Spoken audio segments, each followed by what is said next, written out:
Mà mình số một nó này mà ngày nay kia admin mà trên videoពីការរបៀបបង្កើត Facebook ហ្នឹងហើយអញ្ចឹងជាដំបូងដើម្បីបង្កើត Facebook ធ្វើការចូលមកកាន់ app Facebook មកបន្ទាប់មកធ្វើការចុច like នេះបង្កើតគណនីថ្មីចុចមកអូខេបន្ទាប់មកធ្វើការចុចយក Chrome ហើយបន្តហ្នឹងហើយចុចមក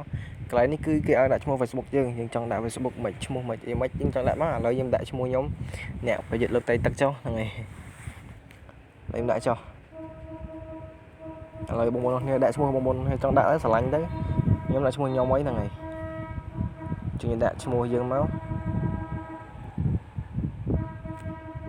អូខេបន្ទាប់មកធ្វើការចុចបន្ទាប់មកហ្នឹងហើយចុចឡើងពាក្យបន្ទាប់អូខេ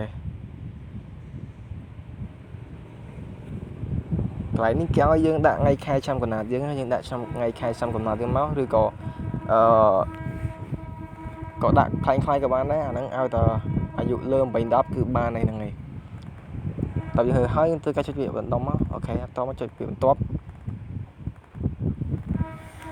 អូខេវានឹងចូលទៅ step មួយទៀតកន្លែងនេះគេឲ្យយើងរើស pet យើង pet ប្រុសឬក៏ pet ស្រីឥឡូវខ្ញុំ pet ស្រីខ្ញុំប្រុសខ្ញុំដាក់ប្រុសមកហ្នឹងហើយជាបន្ទាប់មកកន្លែងនេះគេឲ្យយើងវាយលេខទូរស័ព្ទយើងមកឥឡូវយើងដាក់លេខទូរស័ព្ទយើងមកឥឡូវខ្ញុំដាក់លេខទូរស័ព្ទខ្ញុំសិនអូខេដាក់លេខទូរស័ព្ទហើយយើងធ្វើការជាបន្ទាប់ទៀតកន្លែងនេះគេឲ្យយើងវាយ password Facebook យើងវាយមកហើយយើង screenshot ទុកមកខ្លាចយើងភ្លេចអីចឹងអាហ្នឹងសំខាន់ណាស់ password វាបើថាភ្លេច password គឺចូលកើតទេបាទអញ្ចឹងគឺត្រូវចំណាំ password ផងហើយបន្ទាប់មកដាក់ password ហើយយើងធ្វើការចូលមកបន្តទៀតហ្នឹងហើយកន្លែងនេះធ្វើការចុចទេមកខាងក្រោមមកអូខេហើយចុចរក្សាទុកបាទគឺហើយយើងនឹងទទួលបានអានេះនៅលេខកូដបញ្ជាក់ទៀតបាទលេខកូដ6ខ្ទង់វាផ្ញើមកលេខទូរស័ព្ទដែលយើងដាក់មិញហ្នឹងអូខេមើលមកទៅវាផ្ញើសារមកហើយតែយើងវាយលេខកូដ6ខ្ទង់នឹងចូលមកអូខេ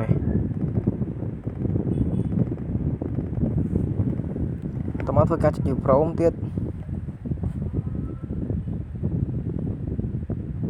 អូខេចាំតិចទៅបាទបន្ទាប់មកគឺយើងបាន Facebook ថ្មីដ៏ស្រស់ស្អាតមួយហើយបាទយើងដាក់ profile ដាក់អីមកហ្នឹងឯងគឺខ្ញុំអត់ដាក់ទេខ្ញុំរំលងចោលហើយអូខេហើយនេះគឺវាស្វាគមន៍យើងបាទដែលចូលមកកាន់កម្មវិធី Facebook វាថ្មីតែបង្កើតថ្មីអញ្ចឹងវាស្វាគមន៍យើងអញ្ចឹងបើការចុចបើកកន្លែងនេះគេឲ្យយើងទទួល friend ចំនួន5នាក់សិនមកអាចចូលប្រើប្រាស់ Facebook បានហើយយើងធ្វើការចូល add friend ហ្នឹងទៅបាទអូខេរបៀបបង្កើត Facebook នេះគឺស្រួលមែនតើបងប្អូនអរគ្នាបាទអញ្ចឹងសូមជួយចុច subscribe មកបើសញ្ញាក៏ដឹងឲ្យ admin អ្នកមួយផងបាទអរគុណបងប្អូនអរគ្នាសម្រាប់ការតាមទស្សនាវីដេអូរបស់ admin ហ្នឹងហើយអញ្ចឹងយើងនៅជួបគ្នាជាមួយនឹងវីដេអូថ្មីច្រើនទៀតហ្នឹងហើយ admin នឹងផុសវីដេអូពីរបៀបអីច្រើនទៀតហ្នឹងហើយអញ្ចឹងនេះ Facebook ថ្មីយើងហ្នឹងហើយអូខេគឺយើងបង្កើតបានហើយអញ្ចឹងវីដេអូ admin ក៏ដល់ទីបញ្ចប់ដែរបាទអរគុណបងប្អូនអរគ្នាជួបគ្នានៅវីដេអូក្រោយបាយបាយ